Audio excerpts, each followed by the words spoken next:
खनिज एवं ऊर्जा संसाधन। प्रश्न है खनिज क्या है?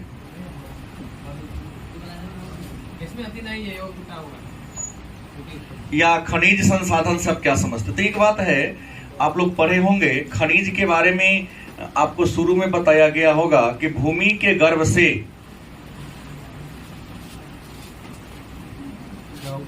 एक प्रश्न आता है कि खनिज क्या है। तो बचपन से ही आप सबको पढ़ाया जा रहा है या पढ़ते आ रहे हैं कि भूमि के गर्भ से प्रकृति के द्वारा जो दिया गया पदार्थ है,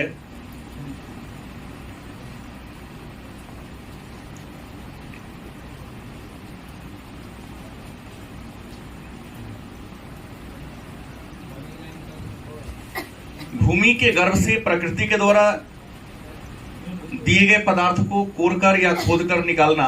लाइट ज्यादा हो जा रहा है, छोड़ दीजिए, ठीक है। भूमि के गर्भ से बहुत ज्यादा लाइट कर रहा है, बुआ नहीं, बहुत लाइट कर रहा है, निकाल दीजिए, पहले ही ठीक थी।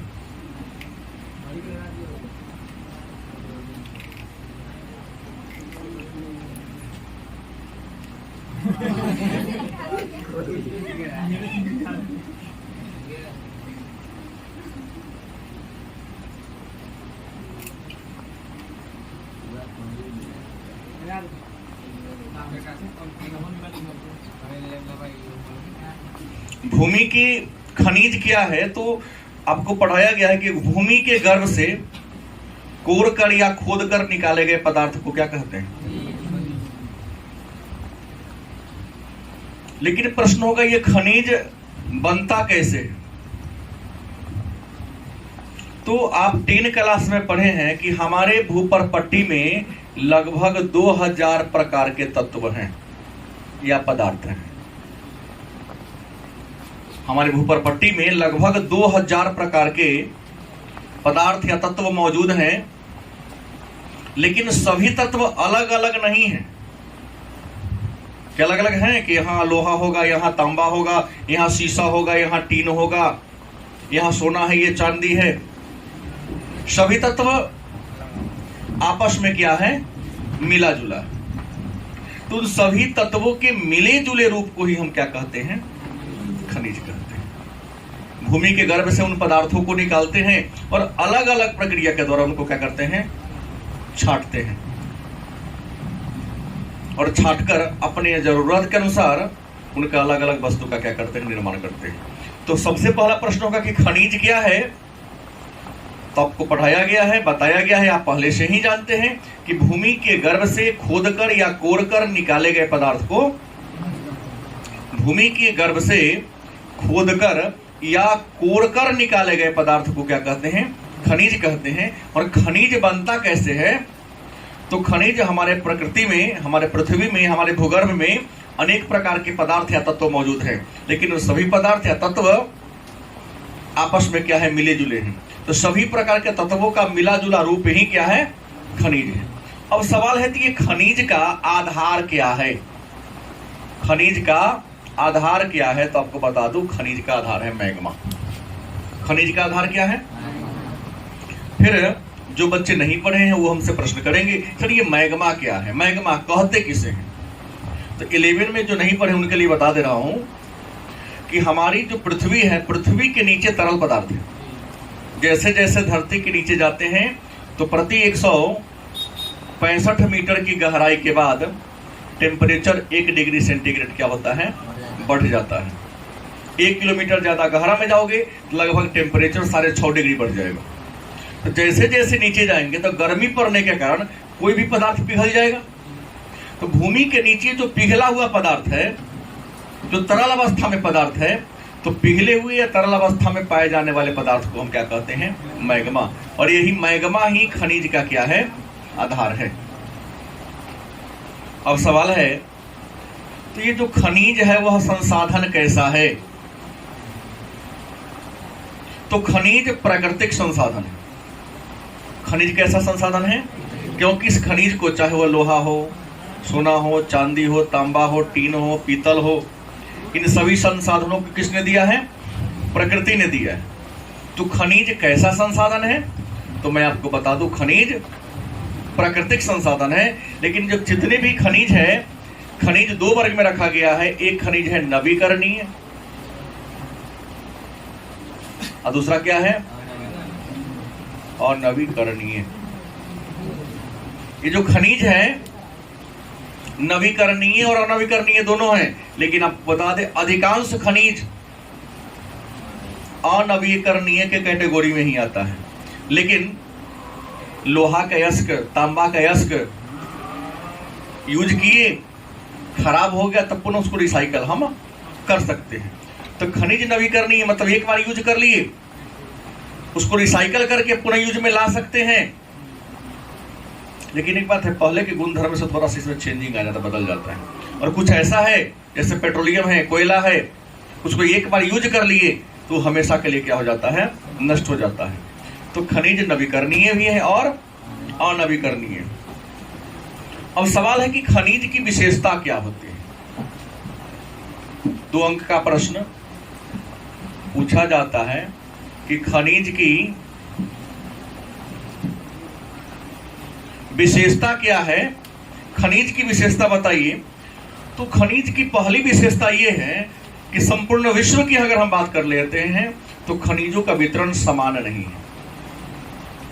खनिज जो है इसका वितरण समान रूप से क्या है? नहीं है। कुछ ऐसे राज्य हैं, कुछ ऐसे देश हैं जहां प्रचुर मात्रा में बड़े पैमाने पर खनिज मिलता है, लेकिन कुछ ऐसे भी देश हैं जहां पर खनिज है ही नहीं। हम भारत के राज्यों की बात करें तो झारखंड, महाराष्ट्र, तमिलनाडु, ओडिशा, मध्य प्रदेश खनिज संसाधनों से भरा पड़ा है। लेकिन बिहार की बात कर ले तो बालू और बाढ़ के अलावा बिहार में कुछ है ही नहीं।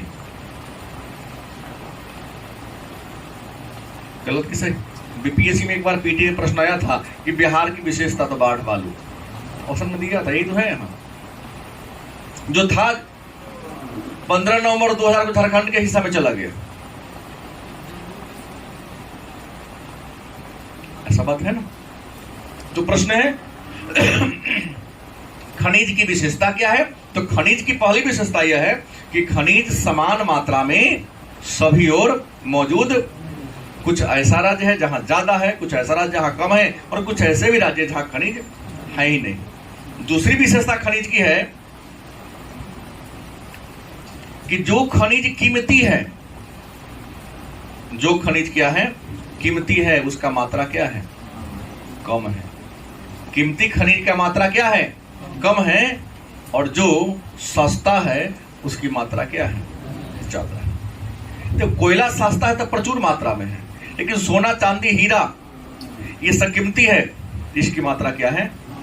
ये केवल इंडिया के रेस्पेक्ट में नहीं कह रहा हूं, पूरे विश्व के रेस्पेक्ट में देखा जाए, सोना कीमती खनिज है, चांदी कीमती खनिज है, हीरा कीमती खनिज है, तो इसकी मात्रा क्या है?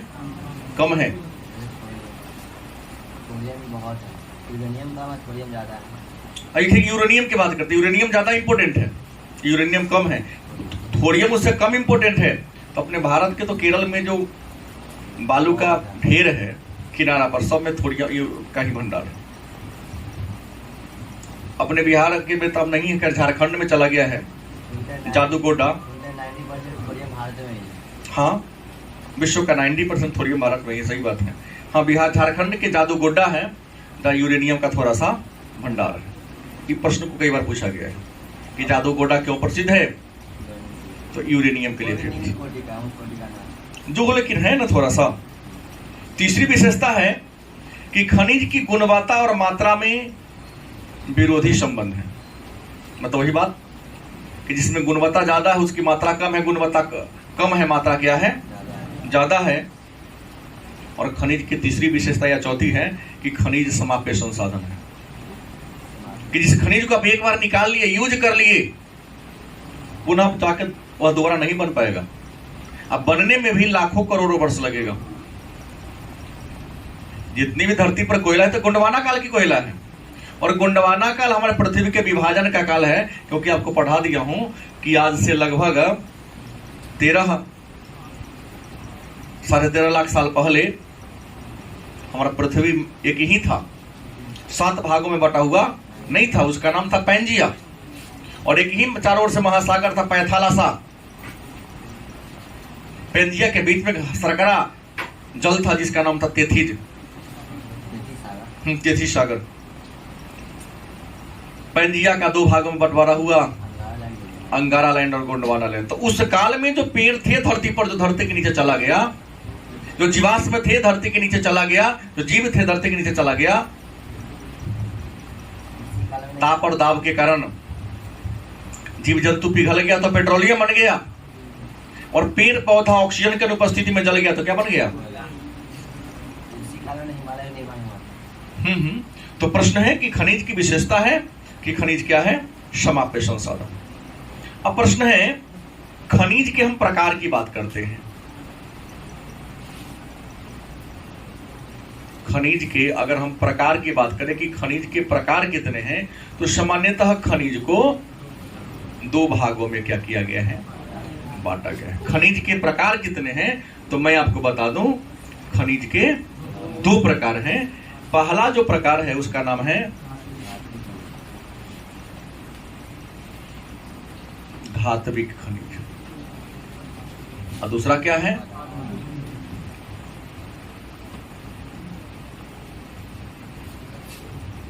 अधात्विक खनिज। खनिज के कितने प्रकार हैं? खनिज के कितने वर्ग हैं? तो खनिज के आपको बता दें 2 प्रकार या 2 वर्ग हैं। पहला कौन है? धात्विक खनिज, मतलब जिस खनिज से हमें धातु की प्राप्ति होती है। जिस खनिज से क्या मिलता है? धातु की प्राप्ति होती है। धातु में क्या होगा? लोहा होगा, टीन होगा, तांबा होगा, सोना होगा, चांदी होगा, टंगस्टन होगा, निकेल होगा। तो जिस खनिज से हमें धातु की प्राप्ति होती है उस खनिज को हम धात्विक खनिज के नाम से, जिस खनिज से हमें कुछ भी नहीं मिलता है, जलाएंगे तो राख बन जाएगा, मिट्टी बन जाएगा, उसे क्या कहेंगे? मतलब जिस खनिज को हम गलाते हैं तो कुछ अवशेष बच जाए, रह जाए, तो क्या कहलाएगा? धात्विक खनिज। और अधात्विक खनिज वह है जिसको जलाने पर राख के अलावा कुछ नहीं मिले, यूज करने के बाद वो राखें बन, जैसे कोयला यूज करने के बाद क्या मिलता है? राख। पेट्रोलियम का भी खनिज है, लेकिन जलाते तो क्या बन जाता? धुआं बन जाता, कुछ बचता है क्या? नहीं बनता है। तो खनिज के 2 प्रकार है। कौन है? धात्विक खनिज। धात्विक खनिज उस खनिज को कहते हैं जिसको यूज करने के बाद, जलाने के बाद हमें धातु की प्राप्ति होती है, गलाने के बाद धातु की प्राप्ति होती है। और अधात्विक खनिज उस खनिज को कहते हैं जिसको जलाने या गलाने के बाद हमें किसी अयस्क की प्राप्ति। ये जो धात्विक खनिज है, इस धात्विक खनिज के भी 2 वर्ग हैं। धात्विक खनिज के कितने वर्ग हैं? 2 वर्ग हैं। एक का नाम है लौह और दूसरा कौन है? अलौह। धात्विक खनिज के कितने वर्ग हैं? तो मैं आपको बता दूं, धात्विक खनिज के भी 2 वर्ग हैं। पहला कौन है? लौह, और दूसरा क्या है? तो प्रश्न एक होगा कि लौह खनिज क्या है? तो वह खनिज जिसमें लोहा का अंश हो धात्विक, लेकिन धातु को भी 2 भागों में बांटा गया है। धात्विक खनिज के कितने वर्ग हैं? 2। एक का नाम क्या? लौह। तो जिस खनिज में क्या हो? लोहा का अंश हो। तो जिस खनिज में लोहा का अंश मौजूद हो उसको हम लौह खनिज के नाम से, और जिस खनिज में लोहा का अंश नहीं हो उसे हम क्या कहेंगे? अलौह। तो जिस खनिज में लोहा का अंश हो उसे लौह, और जिस खनिज में लोहा का अंश नहीं हो उसे क्या कहेंगे? फिर प्रश्न होगा कि लोहा, लौह खनिज सारा धातु है, लेकिन हम कैसे पहचानें कि अमुक खनिज लौह है और अमुक खनिज क्या है? अलौह है। तो चुंबक ले लो। जिस धातु में चुंबक चिपक जाए समझना कि उसमें लोहा का अंश है। चुंबक लीजिए, अगर आप जाते हैं बर्तन के दुकान में, पीतल का सामान खरीद रहे हो, तांबा का सामान खरीद रहे हो, एल्युमिनियम का सामान खरीद रहे हो, निकेल का कोई सामान खरीद रहे हो। आज तो पॉलिश का जमाना है, क्रीम पॉलिश लगा करके तो श्रीलंका वाले को भी ब्रिटिश बना दिया जा रहा है, वेस्ट इंडीज वाला भी कनाडा जैसा बन जा रहा है। गलत कि सही? तो इस विज्ञान के युग में खास करके बनिया पर भरोसा करना मुश्किल हो जाता है। तो बर्तन खरीदने जाओ, चुंबक लेके जाओ, तांबा, पीतल, निकेल, एल्युमिनियम का यदि आप पात्र खरीदते हो, बर्तन खरीदते हो, तो उसमें चुंबक को सटा दो, चुंबक चिपक गया तो समझना कि इसमें लोहा का मिलावट है, वजन को बढ़ाने के लिए लोहा मिला दिया है। चुंबक नहीं चिपके, समझा कि क्या हुआ, प्योर है। सोना में भी चुंबक नहीं चिपकता है, चांदी में भी चुंबक, एल्युमिनियम में भी चिपकता नहीं है। तो जिसमें चुंबक सट जाए समझना कि उसमें लोहा का अंश है, और जिसमें चुंबक न लगे, सटे, उसे क्या कहेंगे, अलौह खनिज। तो उम्मीद है सारे बच्चे समझ गए होंगे। लौह खनिज उस खनिज को कहते हैं जिसमें क्या है, लोहा का अंश है, और जिस खनिज में लोहा का अंश नहीं है उसे क्या कहेंगे, अलौह खनिज के नाम से। आगे बढ़ूं, लौह खनिज में क्या होगा, लोहा, क्रोमियम, एल्युमिनियम क्यों आएगा, हाँ, मैग्नीज आएगा इसमें। और अलौह में क्या आएगा, सोना, चांदी, तांबा, पीतल, एल्युमिनियम। अब ये देखिए, ये जो अधात्विक खनिज है, नाम है अधात्विक। अ का मतलब होता है न, अ का मतलब क्या होता है, न। अधात्विक, न धात्विक, मतलब जिस खनिज में धातु का अंश ही नहीं हो। तो जिस खनिज में धातु का अंश नहीं हो तो उस खनिज को क्या कहेंगे,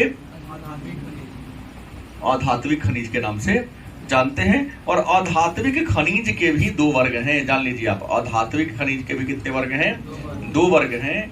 पहला कौन है, कार्बनिक, पहला कौन है, और दूसरा क्या है, अकार्बनिक। तो प्रश्न है, कार्बनिक खनिज किसे कहेंगे और अकार्बनिक खनिज किसे कहेंगे। तो सीधी आसान बात है कि जिस खनिज में कार्बन का अंश हो। अच्छा, कार्बनिक खनिज को हम ईंधन खनिज कहेंगे तो आपको तकलीफ होगा, बोलो, नहीं तकलीफ होना चाहिए, क्योंकि जितने ईंधन खनिज है सब में कार्बन का अंश है। कार्बन का अंश नहीं होगा तो जलेगा ही नहीं। जलाने पर काला धोने के लिए तो अन्य सी बातें हैं, लेकिन सही बात है कि जिस खनिज में कार्बन का अंश मौजूद हो उसे क्या कहेंगे, कार्बनिक खनिज। और जिस खनिज में कार्बन का अंश मौजूद न हो उसे क्या कहेंगे। तो आप देखिए, कार्बनिक खनिज कौन है, माने कौन ऐसे खनिज है जिसमें कार्बन का अंश मौजूद है। तो जिस खनिज में कार्बन का अंश मौजूद है उनके नाम हैं कोयला, गलत सही, पेट्रोलियम, पेट्रोलियम में सब आ जाता है, प्राकृतिक गैस। अब एलपीजी कहेंगे तो फिर हमको सीएनजी अलग से करना होगा, इसलिए हमने कहा कि कोयला। और एक बार में कह दिया पेट्रोलियम। पेट्रोलियम से जितने भी हैं सारे बनते हैं। उसके बाद प्राकृतिक गैस, इसको दो वर्ग हैं, आगे चर्चा करेंगे। एक एलपीजी भी है और एक सीएनजी भी है। चूना पत्थर है कि नहीं, ग्रेफाइट है कि नहीं, हीरा है कि नहीं, संगमरमर तो रूपांतरित चट्टान है, चूना पत्थर का ही रूपांतरित संगमरमर हो जाता है, तो आप दे सकते हो, गलत कि सही। अकार्बनिक, अ माने न, जिसमें कार्बन का अंश ही नहीं हो। जिस खनिज में कार्बन का अंश नहीं हो उसे क्या कहेंगे, अकार्बनिक खनिज कहेंगे। और कहो कि सर ये अकार्बनिक खनिज के उदाहरण कौन कौन है, तो मैं आपको बता दूं। अकार्बनिक खनिज में घिया पत्थर, नमक, नमक में है नहीं है, NaCl मतलब सोडियम क्लोराइड है वो। तो घिया पत्थर है, आपको बता दे, नमक है, अभ्रक है, इस समय कार्बन की मात्रा नहीं पाई जाती है। अब है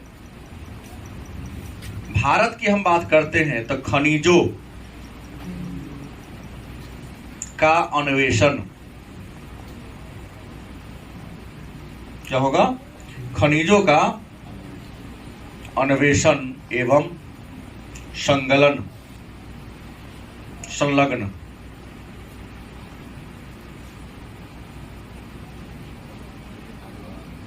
अधिकरण। मतलब भारत में वह कौन कौन सी संस्था है जो विभिन्न प्रकार के खनिजों का अन्वेषण का मतलब खोज करती है, संलग्न मन लगी हुई है। तो भारत में खनिजों के अन्वेषण में कौन कौन संस्था लगी हुई है तो मैं आपको बता दूं, भारत में खनिजों के अन्वेषण में कई संस्थाएं काम करती है, जिसमें पहला नाम है GSI। GSI मतलब भारतीय भूवैज्ञानिक सर्वेक्षण, geological survey of India, geological survey of India. इसका काम क्या है? तो भारत के विभिन्न क्षेत्रों में जाकर के, जैसे सुनते होंगे कुछ लोग हल्ला कर देता है कि हमारा खेत में से पेट्रोलियम का मतलब LPG गैस का गंध आ रहा है। तुरंत समाचार पत्र के माध्यम से फ्लैश होता है और GSI का जो स्टाफ है, कर्मचारी वहां पहुंचते हैं, तो पता चलता है आप लोगों जैसे लोगों की करतूत कि 5 लीटर वाला सिलेंडर में 1 किलो गैस भर के धरती में गाड़ दिया है। हल्का सा गैस तो निकल भी करेगा अंदर से, नहीं तो गैस का भंडार निकल गया,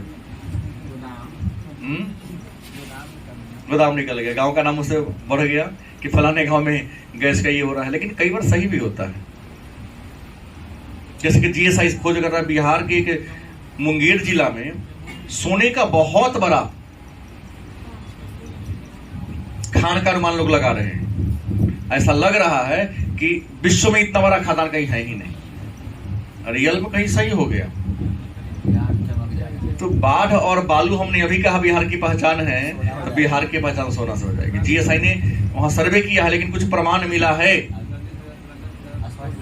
अभी क्लियर नहीं हुआ है। ऐसे बिहार के मुंगेर जिला के करमटिया सोना के लिए फेमस है, अल्प मात्रा में वहां सोना मिलता है, लेकिन पूरा मुंगेर में ही एक बहुत प्राचीन काल की चट्टान है, उसके हर नस में GSI ने सर्वे किया है कि सोना का अंश है। मात्रा कितनी है, भंडार कितना है, क्लियर हो जाएगा तो सूचना दिया जाएगा पेपर के माध्यम से लोगों को। तो भारत में खनिजों का अन्वेषण सबसे पहले कौन करती है? Geological survey of India. दूसरा का नाम तो आप लोग फेमस जान ही रहे हैं, ONGC, oil and natural gas corporation. नहीं, oil and natural gas corporation मतलब जितने भी पेट्रोलियम या प्राकृतिक गैस हैं, तो पेट्रोलियम और प्राकृतिक गैस का खुदाई करने का या खोज करने का जिम्मेवारी यदि किसी के पास है, वो ONGC किसी के पास है। किसके पास है? तीसरा संस्था है MECL। क्या नाम है? MECL, mineral exploration corporation limited. Mineral exploration corporation limited, Hindi में कहते हैं खनिज अन्वेषण निगम लिमिटेड। खनिज अन्वेषण निगम लिमिटेड मतलब MECL एक संस्था है जिसका काम क्या है? खनिजों का क्या करना? अन्वेषण करना, माने खोज करना। उसके बाद और भी है NMDC। क्या है? NMDC। NMDC का मतलब हो गया national mineral department corporation. National mineral department corporation मतलब राष्ट्रीय खनिज विकास निगम। राष्ट्रीय खनिज विकास निगम, नेशनल मिनरल डिपार्टमेंट कॉर्पोरेशन मतलब राष्ट्रीय खनिज विकास निगम। यह भी ऐसी संस्था है जो भारत में खनिजों का अन्वेषण करने का, खनिजों का जांच पड़ताल करने का, खोज करने का क्या करती है? काम करती है। इसके अलावा अगला संस्था है BGML। पांचवा क्या है? BGML। क्या है? BGML, Bharat gold mine limited. Bharat gold mine limited. Bharat में सोना कहां कहां है? सोना का अयस्क किन किन चट्टानों में, किन किन नदी घाट में? जैसे स्वर्ण रेखा नदी, इसका नाम इसलिए पड़ा है कि स्वर्ण रेखा नदी के रेत में और बिहार में वाले सोन नदी के रेत में जो बालू है, उस बालू में सोना के अंश है, इसलिए इसका नाम पड़ेगा स्वर्ण रेखा या सोन। स्वर्ण रेखा बिहार और झारखंड में बहती है, और स्वर्ण रेखा और सोन नदी भी बिहार में बहती है, पटना के बगल में।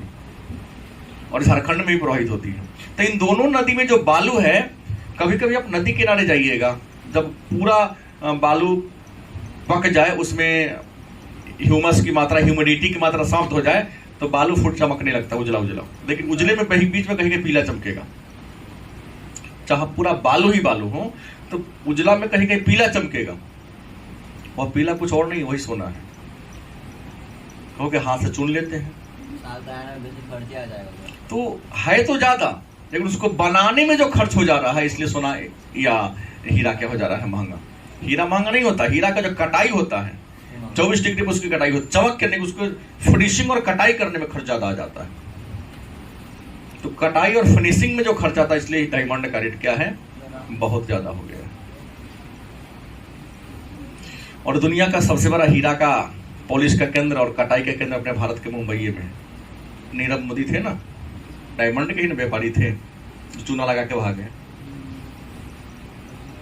नहीं, सरकारों होशियार है, उन लोगों ने जो पैसा लेके भाग गया उसको एनपीए में डाल दिया, और गरीब लेके भागेगा तो घर के कुर्की जब्ती कर देगा।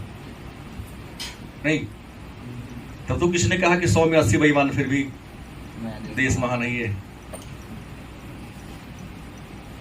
मुद्दे पर आइए। तो ये सोने की बात करता है। इसके अलावा अंत में है नालको। छठा में क्या है, NaLCO, नालको। एक और था, बालको भी था, लेकिन दोनों का काम एक से ही जुड़ा हुआ है। नालको एंड, लिखे देता हूं, बालको छोड़ दिया है नाम ही, Nalco and Balco. National aluminium limited corporation limited, national aluminium corporation limited माने राष्ट्रीय एल्युमिनियम संस्थान, और बालको का भारत एल्युमिनियम कॉर्पोरेशन लिमिटेड। मतलब एल्युमिनियम के अयस्क कहां कहां है, इन दोनों के ही जांच करने वाली दो संस्था है, जिसका नाम है नालको एंड बालको। का विवाद में फंस गया था 2-4 साल पहले, बहुत ज्यादा विवाद में आ गया था, तो इसका अस्तित्व तो नष्ट हो रहा है, तब नालको ही पूरा कंट्रोल कर लिया है। उसके बाद है HCL, नाम सुने होंगे आप लोग, HCL। ये सब कंपनी का शेयर बिक रहा है मार्केट में। ये सारी कंपनियां लगभग नवरत्न और कुछ महारत्न में है, कुछ नवरत्न कंपनियां हैं। चर्चा मैं आगे करूंगा कि नवरत्न कंपनी किसे कहते हैं और महारत्न कंपनी किसे कहते हैं। भारत में जितनी कंपनियां हैं, उन सारी कंपनियों को कोई ना कोई उसके कार्य विस्तार के आधार पर, उसके वार्षिक टर्नओवर के आधार पर कुछ पदवी उपाधि दिया जाता है। जो सबसे बड़ा होगा महारत्न, उससे नीचा होगा नवरत्न, फिर नीचा होगा लघुरत्न, बाकी तो सब नॉर्मल कंपनी है। सुने हैं कि नहीं सुने? नवरत्न महारत्न का नाम नहीं सुने? जरूर सुने होंगे। 11 में चर्चा किया था, अच्छा नहीं है। तो हमने कहा HCL नाम सुने हैं क्या? Hindustan copper limited. HCL Hindustan copper limited, ये भारत का अकेला संस्था है जो पूरे देश में तांबा का जो अयस्क है, कॉपीराइट है, तांबा के अयस्क की खुद खोज करने का काम करता है। और भारत में जितना तांबा चाहिए उतना तांबा नहीं है, तो अमेरिका से हम क्या करते हैं, आयात करते हैं। आगे चर्चा करेंगे। तो HCL मतलब हिंदुस्तान कॉपर लिमिटेड, यह ऐसी संस्था है जिसका काम क्या है, तांबा की खुदाई करना, तांबा का रिसर्च करना। अब है भारत में खनिजों का वितरण, एक टॉपिक आता है। भारत में खनिजों का वितरण, वितरण माने क्या होता है, बंटवारा। वितरण मतलब क्या होता है, बंटवारा। कि भारत में खनिज का वितरण कैसे कैसे है, बंटवारा किन किन रूपों में है। ठीक है, तो संपूर्ण भारत में पहले ही कर दिया हूं खनिज की विशेषता में कि संपूर्ण भारत में खनिज समान मात्रा में मौजूद नहीं है। कुछ ऐसा राज्य या कुछ ऐसा क्षेत्र है जो खनिज संपदा के दृष्टिकोण से भरा पड़ा है, लेकिन कुछ ऐसे भी क्षेत्र है जहां किसी प्रकार का खनिज संसाधन उपलब्ध नहीं है। भारत में खनिज संसाधन के खनिजों के वितरण की कितनी पेटियां हैं? 5 ही ऐसा पेटी है जहां प्रचुर मात्रा में खनिज पाया जाता है। और ये खनिजों की जो पेटियां हैं, पहला में आ जाता उत्तर पूरब में। उत्तर पूर्व में क्या आ जाएगा? भारत का जो 8वां राज्य है, पूर्वोत्तर राज्य। पहले 7 था, सिक्किम जुड़ गया, पैग हो गया। तो इन 8 राज्य में प्रचुर मात्रा में खनिज है। और प्रचुर मात्रा में क्या है? तक कोयला और पेट्रोलियम है, ज्यादा करके पेट्रोलियम है ना? क्योंकि पेट्रोलियम की सबसे पहले खुदाई तो असम के डिगबोई में हुई थी। असम में तो पेट्रोलियम के कई खाद्यान्न है, कई कुआं हैं। अरुणाचल में भी कई हैं, मणिपुर में भी 2-4 हैं। छोटा छोटा है इसलिए नाम फेमस नहीं, लेकिन है तो भारत का जो पूर्वोत्तर राज्य है वहां मिलता है। दूसरा मध्यवर्ती पेटी। दूसरा क्या है? मध्यवर्ती पेटी। मध्यवर्ती में भारत के बीच का जितना राज्य है, महाराष्ट्र, मध्य प्रदेश, क्या जी, छत्तीसगढ़, तमिलनाडु, ये जो मध्य वाले जितने राज्य, मतलब सीधा एक किलोमीटर छोटा नागपुर का पठार, जितने मध्यवर्ती राज्य हैं देश का, तो 2/3 खनिज छोटा नागपुर के पठार में है। नहीं, छोटा नागपुर का पठार तो खनिज संसाधन से भरा पड़ा है। इसलिए दक्षिण में सुन देखो कोई गरीब है? कर्क रेखा से नीचे जो भी राज्य है, गरीबी अपना बिहार, उत्तर प्रदेश, ओडिशा में, राजस्थान में है। सही बोले हैं। लेकिन कर्क रेखा से नीचे दक्षिण भारत के जितने भी राज्य हैं, इसके पीछे रीजन है, लोग भी कर्मशील हैं। शहर में रहने वाले देखो ना, पढ़ने के लिए बहुत ऐसे बच्चे जो अगल बगल में यहां से 100 मीटर की दूरी पर रहते हैं। बरसात में छोड़ने क्या जाएगा, मोबाइल फ्लाइट मोड में लगा दिया, पढ़ाने से ज्यादा हेलो करना पड़ता। पढ़ाइएगा, डेरा से चल के आएगा तो क्या होगा? डेह गल जाएगा। वो पढ़ भी नहीं रहा होगा, डेरा पर बैठ के फ्री फायर चला रहा होगा, विरासत को संभाल रहा होगा। हाँ, दादा परदादा का विरासत है ना, फ्री फायर। नहीं चलाएगा तो फिर कैसे लोग चलेगा? तो ये लोग चलाते रहते हैं। अब परीक्षा आएगा तो सर कैसे होगा? छठ पर देखे ना लोग बेचैनी, पढ़ने वाले के पास छठ पर बेचैनी क्या होता है? नहीं होता है।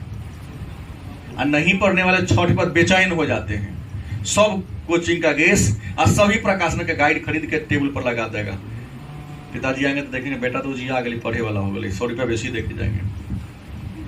क्या पता, ये तो पढ़ाई नहीं है। किताब ज्यादा रखने से आपके पढ़ने की योग्यता के प्रमाण नहीं है।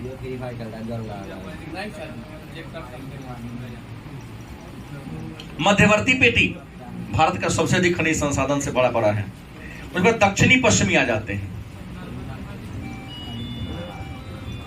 दक्षिणी पश्चिमी एक लाइन में कहते हैं पश्चिमी घाट, जिसको सह्याद्री कहते हैं। दक्षिणी पश्चिमी में पश्चिमी घाट हम सीधा कह सकते हैं। अरब सागर से लगा हुआ जो भारतीय राज्य है, हम उसके बारे में चर्चा कर रहा हूं। ये भी खनिज संसाधन के दृष्टिकोण से क्या है? प्रचुर है। उसके बाद उत्तर पश्चिम क्षेत्र, उत्तर पश्चिम में आपका आ जाएगा गुजरात, राजस्थान। भले ही आपने कहा कि सर राजस्थान में कुछ भी नहीं है, लेकिन राजस्थान में पेट्रोलियम और प्राकृतिक गैस के भंडार है। सुई, डाबरकोट, मंगला तो वही काम राजस्थान में काम कर रही है। केयर्न एनर्जी वही काम कर रही है।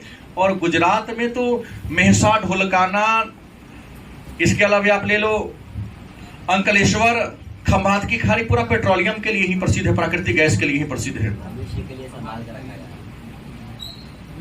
तो उत्तर पश्चिम पेटी भी खनिज संसाधन के दृष्टिकोण से क्या है? समृद्ध है, भरा पड़ा है। और कुछ अन्य आ जाता है। अन्य में क्या है? छिटफुट, जहां तहां खनिज पाई जाती है। अब कल से हम लोग चर्चा करेंगे कि भारत के प्रमुख खनिज संसाधन कौन कौन है। लोहा, एल्युमिनियम, तांबा, नहीं, बॉक्साइट, अभ्रक, इन सब के बारे में थोड़ा थोड़ा जानकारी हासिल करेंगे।